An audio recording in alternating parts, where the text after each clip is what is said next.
Market is down by 60 points or 0.87%. Si Dito nakasabit kay Emma. Hello mga titos and titas! Welcome to Tito Vlogs! Today po, Market Summary Thursday edition. Sisilipin natin ang lagi na nating kasama. Yan si Dito. Ano ginagawa? Malapit na daw ang commercial launch niya, ha? Siyempre, sasama natin si M&M's, APL, ASEN, BSC, and si Pamparampampam. Let's have a short prayer po muna bago tayo magsimula. Dear Lord, we praise and glorify you for your faithfulness and provision. We ask you to bless us and guide us as we journey towards this chaotic world of the stock market. All this we ask in Jesus' name. Amen. Amen.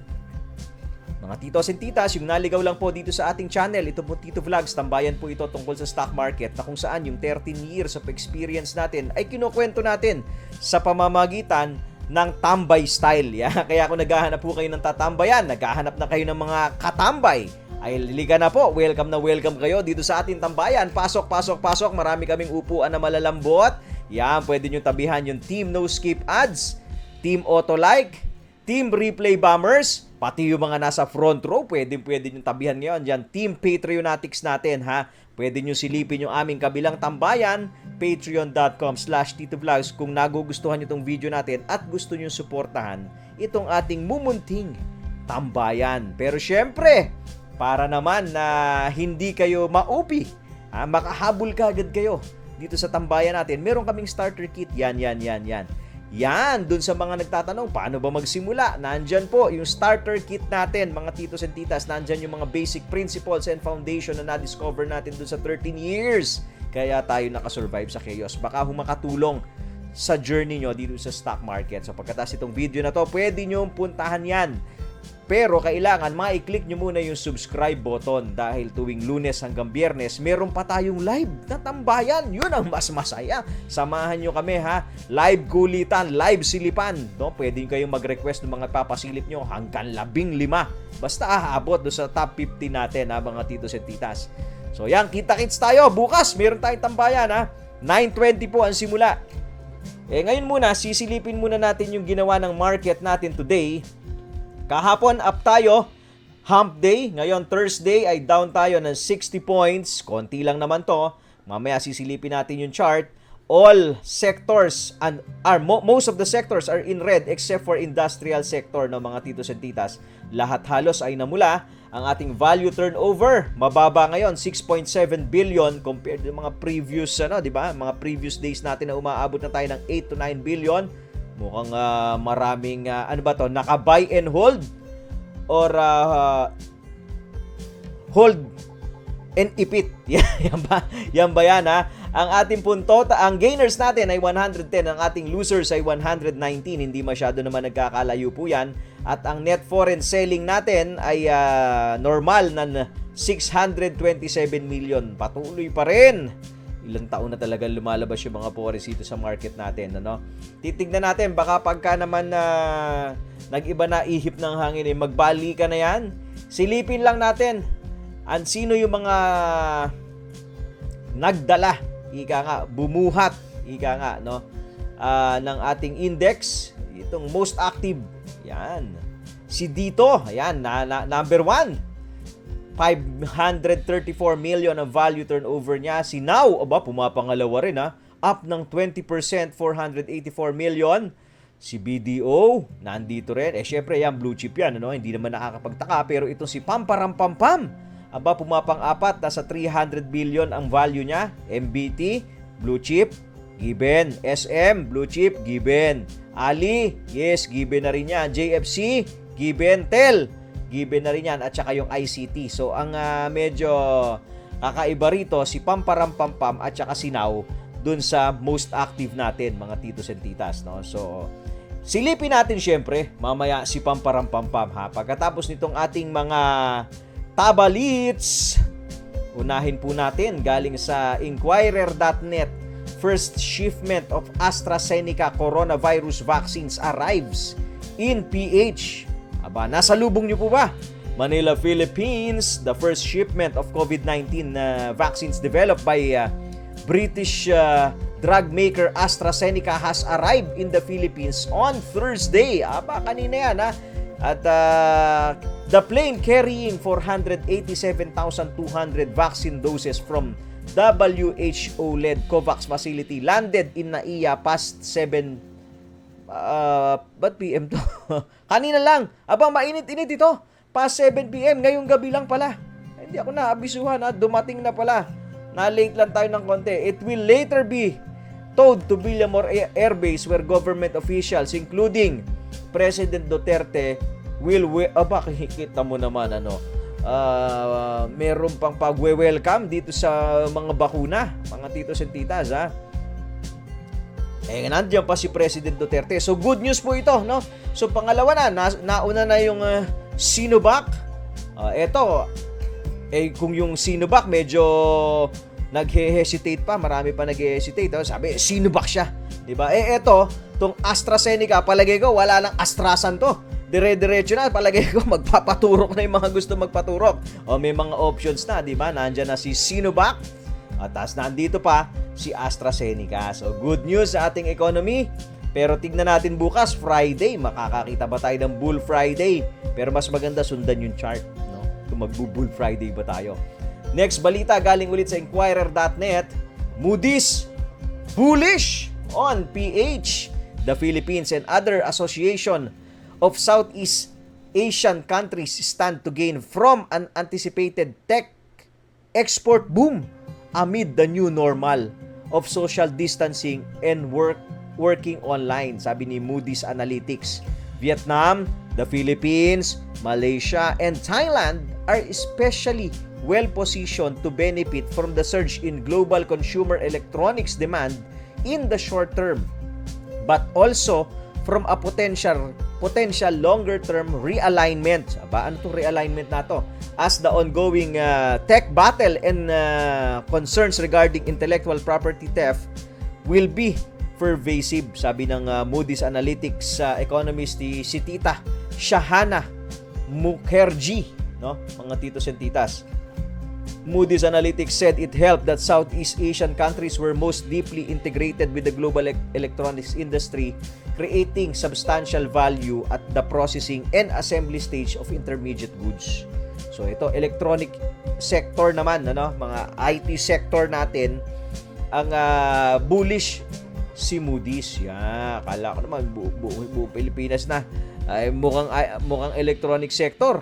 Mga titos and titas, So yan, babantayan din natin kung ano magiging effect nitong pagka-bullish ni Moody's. Pero yung demand nga for ito na nga lang, yung mga gadget, tuloy-tuloy pa rin. Lalo na nga, nagkaroon na social distancing, diba?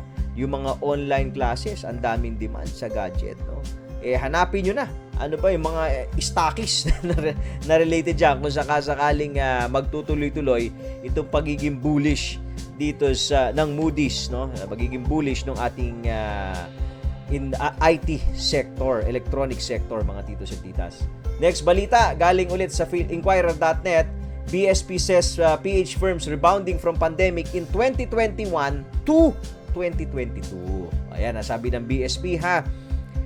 Sabi ni President Duterte nung isang araw, parang last quarter ng 2022 babalik sa pre-pandemic level. Ang dami daw kinabahan. Narinig ko sa news Naku, masyado naman po yata matagal yon.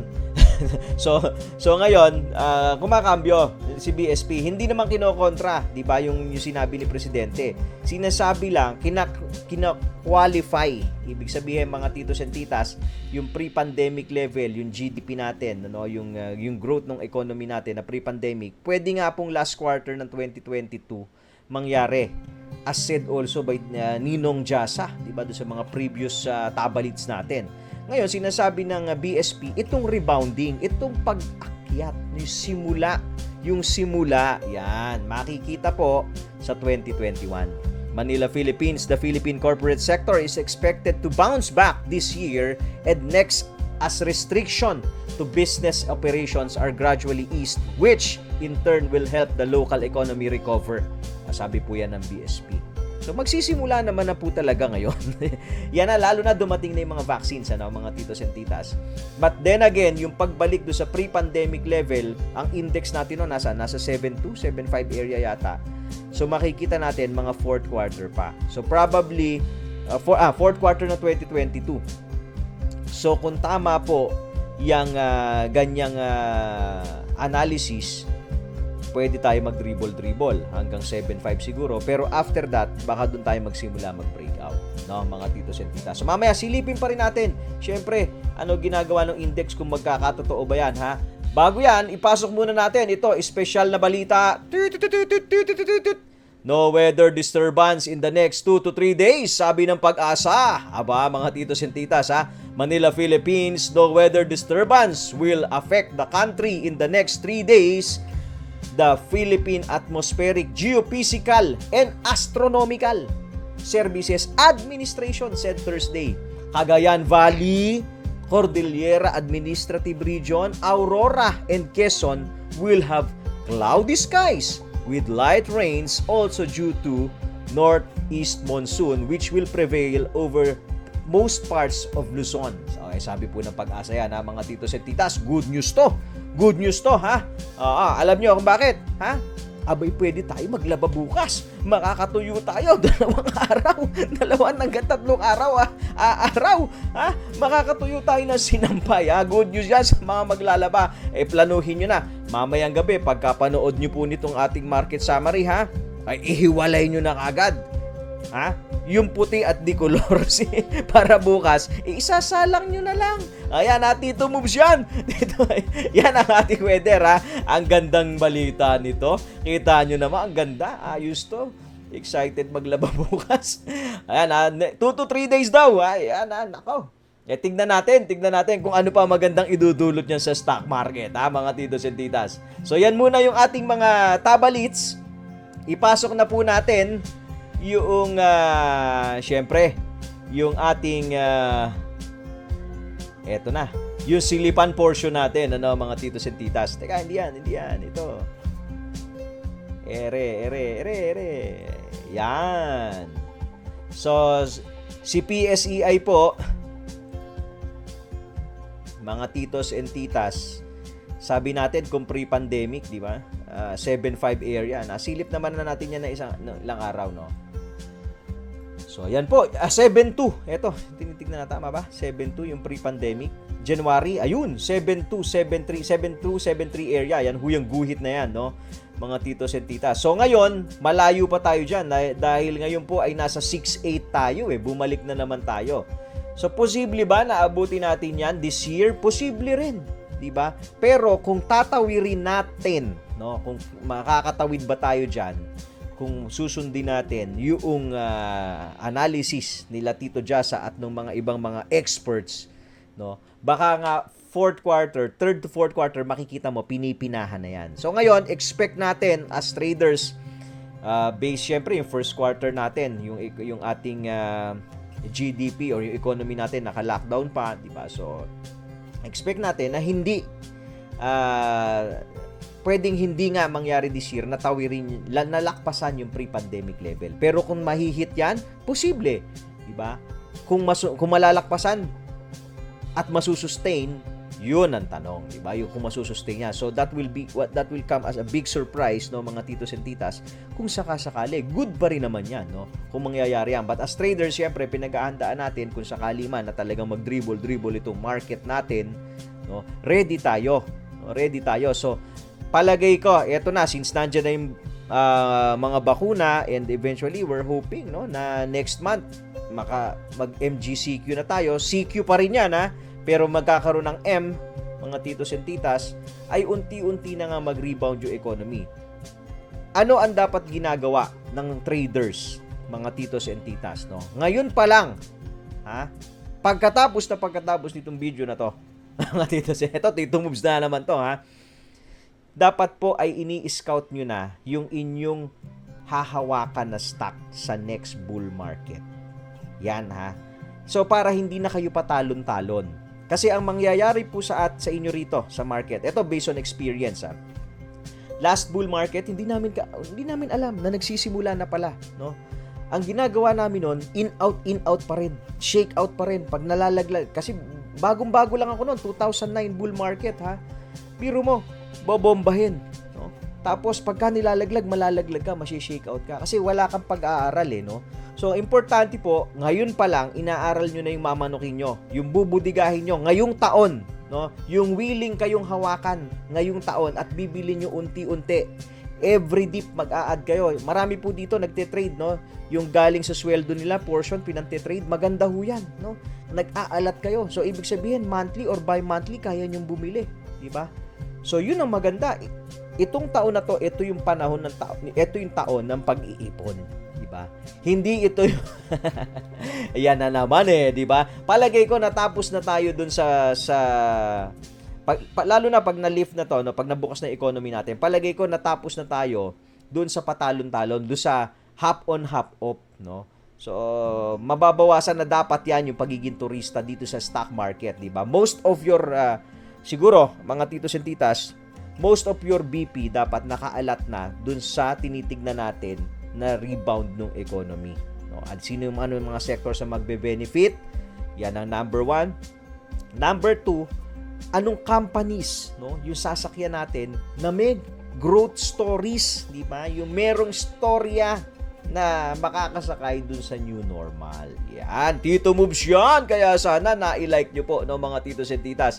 So, sa ngayon, itong ating market, makakakita pa rin tayo ng support dyan sa area na yan. Ito, yan. Nasa 6645, 6650 area. And ang ating resistance, lakihan natin ng konti para mas makita ng mga malalabo ang matang tulad ko. Nakakita tayo. Ito, yung red line. Kailangan mag-trade yung buong candle dyan sa red line So ngayon, nauntog po tayo dyan. Kitang-kita, 6915. So bumababa na naman tayo. Pero once mag-trade tayo dyan, again, may resistance pa rin. Ayun, 7, diba? Marami resistance So, kaya nga, ito yung maganda. Ito yung best time na mag-ipon, di ba? Hindi na dapat medyo yung mindset mabago na, no? Dapat tapusin na yung patalon-talon na mindset. Okay lang naman kung talagang nangangati, di ba?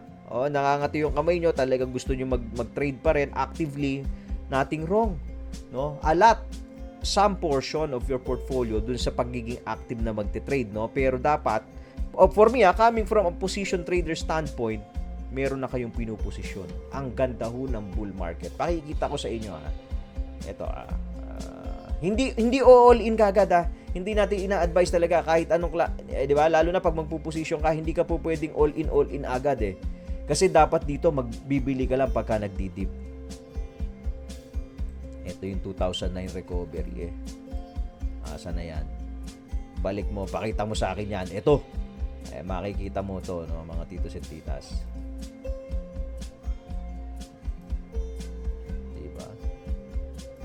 Ito yung 2009 recovery. March din yan nangyari, Makikita nyo ho, no?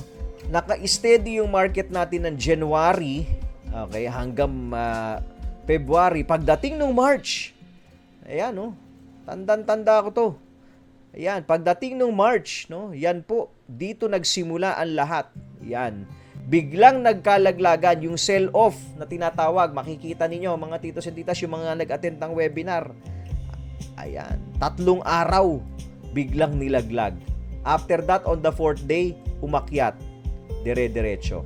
Diba? May mga occasional pullbacks along the way pero maiigsi na lang. Diba? So, ito po yan. Tignan nyo po, no? Ito yung gusto natin ipakita, no? So, yan Kaya yung mga pag nalalaglag ngayon, yun ang masarap pulutin. Yan. Kita mo, tatlong biglang may gap down, no? Lahat kami dito kabado. Nako, wala na, patay na. Biglang nagganon. Tapos bigla-bigla na lang on the 4th day, ayun, 'di ba?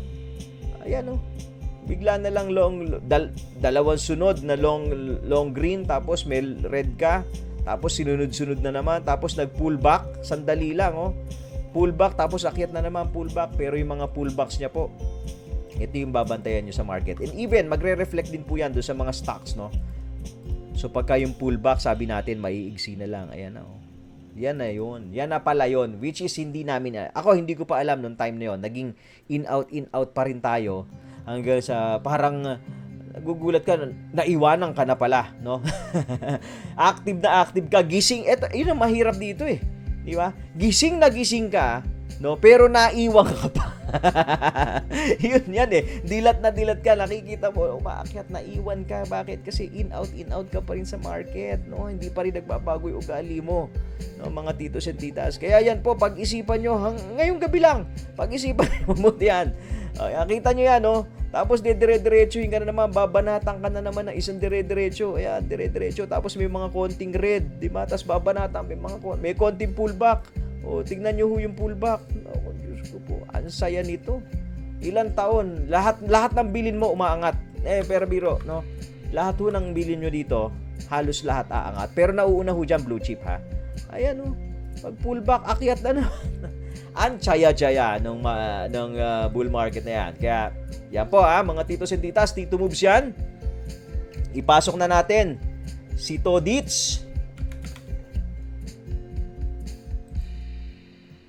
Ayan, si Dito naman today, ayun sinasabi natin, nakabet sa kay Emma. Ayun yung kandila po, no? Ayun, nakasabit kay Emma, nauntog siya kanina po. And tignan natin kung eto para sa akin consolidation na to. Pwede mo na sabihin nagko-consolidate po dito. Yang ilang araw na yan, 1, 2, 3. Mga 5 days na tayo nagko-consolidate. Pwede na ho yan, ano? Nagko-consolidate diyan.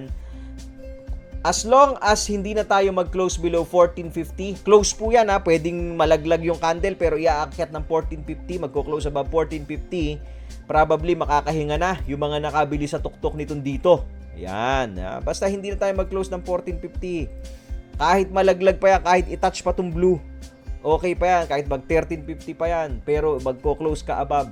Diba? Pwede pa, no? Hanggang sa yung MACD natin mag-minor at kumambyo. Kasi ngayon, tusok na tusok eh. Tusok siya, no? So, aantayin mong medyo yuyuko ng, diba? Magme-minor ng konti hanggang sa umakyat na. So, ito pong MACD natin, itong presyo natin, yung mga candles natin sa taas, pwede mag-dribble yan hanggang sa mag-minor at kumambyo yung MACD. So, yan 1450, malinaw po ang support. Ang resistance natin, malinaw din. Para sa akin, dito ako nakatingin. 1770 area, 1757. Ito, yung gap na yan, magiging resistance po yan. Yan po si dito. Ipasok natin si M&M's. Si M&M's naman, ito, bumigay na dun sa kanyang EMA, no? Mga titos and titas. Tingnan nyo ho yung MACD, Tinagus din eh. Tinagus din yung zero, no? Pero, makikita mo, nakakakita ka na rin ng support dito sa area na yan. Yung 620 area, 650 to 620 area. Yan, may support na tayo dyan,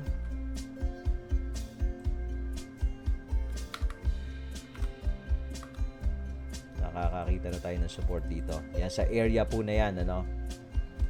Kanina, nag-low tayo ng 641, nag-close tayo ng 649.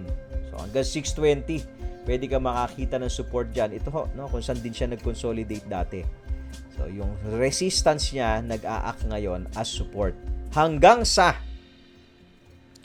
itong MACD natin, kumambyo, mag-minor at kumambyo, paakyat at mag-bounce tayo, paakyat. No? So ito, kaya nga sabi natin, mga titos and titas, ngayon pa lang, aralin nyo na ano yung mamanukin nyo sa next bull market. Probably, ang time frame minimum, ilan? 1 taon. Diba? 1 taon na kaya mong hawakan. Yun na yung budigahin mo, unti-unti mo nang budigahin kaysa magpatalon-talon ka at maiipit ka pa. Diba? Minsan humahabol ka pa sa taas, diba? Most dapat bulk ng portfolio mo, yun na, nagbobodega ka na. Yan So aralin nyo na po, mga titos and titas, yung mamanukin ninyo. Resistance ni resistance ni MM 695 to 7 peso area. Yan, yung red line natin. Next, ASEN.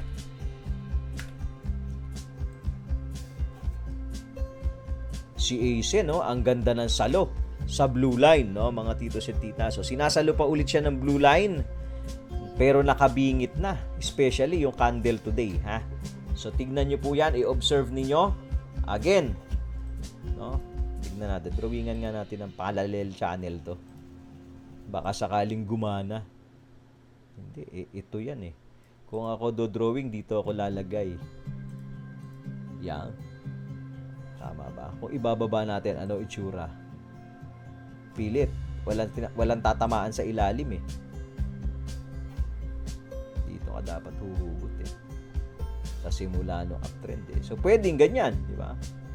Pwedeng ganyan po yung parallel channel niya, mga titos and titas. Ngayon ay nakabingit. Normal naman, nagkakaroon ng noise. Pwede hong noise din ito, di ba? Tignan lang natin yung MACD kung re-respetuhin po itong area na to, ha? Kung re-respetuhin ba yan, yun. Hindi na ba siya bababa ng 0? Kasi last time, hindi rin naman siya bumaba ng 0 eh. Kumambyo na siya. Ito rin siguro yung noise na yan. Ayun oh, ito rin yung noise na yan. So may ugali siyang ganon, in short. Sabi natin, pag tinagos yung 0, nagbago ng ugali. Diba? So mag-iiba yan, bababa ngayon yan, pwede dito ka pulutin, mas malalim na consolidation, 550 area. Diba? 550, 560 area. So ang bantayan is the MACD, no, mga titos at titas. So sa ngayon, ang support natin, itong area na yan. Ako, malapit na. Yung 7. Ayan na, yung 7. At ang ating resistance, itong red line, 760 area. Yan po si ASEN. APL, ipasok din natin si Apollo. Ayun, pasok pa rin sa red candle, di ba? Yung mga naka-follow sa atin dito, o yung mga type nyo, yan ang mga pagbubudega. Pagka red, okay, antay na close. Hindi ang bilihan kahapon. So dapat pag green, okay lang, sige, hayaan mo lang, di ba? Red candle. Nag-low pa tayo ng 25, di ba? So dapat makabili ka, nakasalo ka ng konti kung type mo to si APL. Nakakakita tayo ng strong support do sa channel niya po ng mga titos and titas. And it also coincides doon sa ating red line. Yan. Teka lang ha. Nipisan natin ng konti itong masyado makapalang. Ayan. Nipisan mo lang. Yan. May support na tayo doon sa red line na nakikita. Ang magiging resistance natin na una, ito pong itong dotted line na nasa 28. So, pwede ka makakita ng resistance niya sa 28. Mauntog, babalik na naman ng 25 area. Diba? Tapos 28 na naman. Tapos, kung lusutan naman yung 28, meron ka pang 29. Diba? May 29 ka pa. 30. Pwede pa rin itong dulo ng channel. Nasa 32.50, 33. Pero paangat na ng paangat. Yun ang magandang bantayan. So, bantayan nyo ito kung type ninyo. Pero again, nga pala, naku, nakalimutan ko pa. Papaalala lang natin mga titos at titas na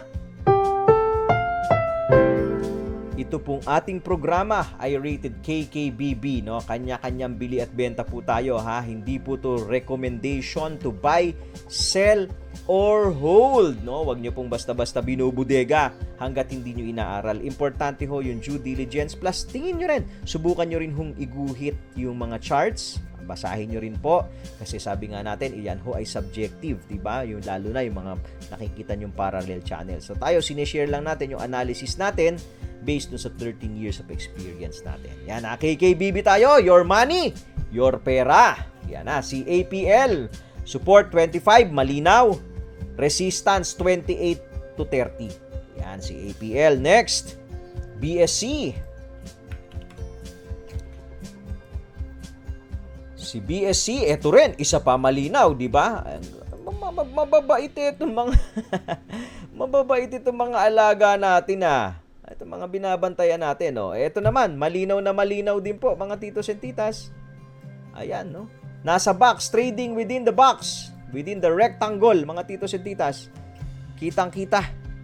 Ayan, nauuntog dun sa resistance kanina 120, nag-high ng 119, no? Nag-close tayo ng 113, sinasalo tayo ng ating red line. Pwede pa tayong bumalik ulit dito. Yan yung mga nagsuswing. Ang laki na ng kita diyan. Nakailan swing na siguro kayo niyan, pwede pa yan bumalik ng 103, 105 area ulit.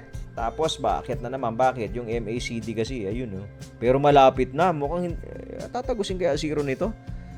Medyo tricky yung MACD. Parang gusto pang bumaba, pero minsan gusto nang kumambyo, but yung mag-prepare na lang po kayo near dito sa zero. So, kung mag-near zero yan, dahan-dahan bumababa, dribble pa tayo na mas mahaba. Habaan natin. Baka sundin eh. Diba? So, dribble ka lang na mas mahaba. Again, yung range mo na yun, 105 to 120, medyo malaki-laki na yan. Ha? Pwede nang iswing, no? Mga titos and titas. Yan po si BSC. Next. Last na, ipasok natin si Pamparam Pampam. Ano ginagawa ni Pam? Ito, may channel din tayo. May trend line tayong ginawa. Aba, no, mukhang tumatago sa trend line ito Pero sinasalunong, yun na maganda, sinasalunong MA20 natin. Pwedeng noise yan. Yun nga lang, ang hindi maganda rito kasi yung buong kandila nag-trade below sa trend line. Pero again, pwede pa rin naman pong i-consider as noise. Maganda yung salo ng MA20 natin.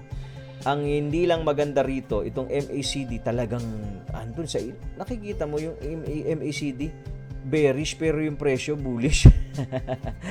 Diba? Paano babasahin yan? Again, sinusundan natin primary indicator, no? Yung mga umattend po ng webinar natin. Ito muna. Ano ba sinasabi sa yun yung presyo? May trend line ba? Pasok pa rin naman sa trend line eh. Pero since yung MACD mo, yung secondary indicator mo, hindi mo kasundo dahil nasa ilalim siya, hindi naman nag-aalboroto. Nasa ilalim lang, no? Ibig sabihin po, pag ganyan, tamo, wala pa ako sinasabi, wala pa kayong maririnig. Wala pa. Hindi, ibig sabihin lang po, pagka ganyan, ay dapat extra caution tayo, no? Okay, take extra caution kasi bakit? Yung impact, kailangan may kutsyung ka. Kung malaglag, sa kutsyung ka malalaglag, no? Kung meron kang hawak nito. So, binabantayan mo na, di ba? Kasi, hindi kasundo yung MACD. Diba? So, ready ka na, kumbaga, yung may parachute ka na o kaya may kutsyung kang babaksakan. Yan po, si Pamparam Pampam, support MA20 2.85 area, resistance ito 325. Yan, titignan natin kung ano pwede mangyari dyan. Aantabayanan po natin. So ngayon, dribble pa rin with occasional shakeouts. Yan ang tawag dyan. Parang weather report lang din no? Paano? Yan na muna mga titos and titas Tapos na po ang isang ating session ng ating market summary. Maraming salamat po doon sa lahat ng nag-like, no? Kung umabot na kayo rito tapos hindi pa kayo nakasubscribe, nagustuhan nyo naman, subscribe na po at paki-auto like. Salamat din syempre sa lahat ng nanood ng commercial. As always, trade wisely. God bless you all. See you all. Kasbu. Bye.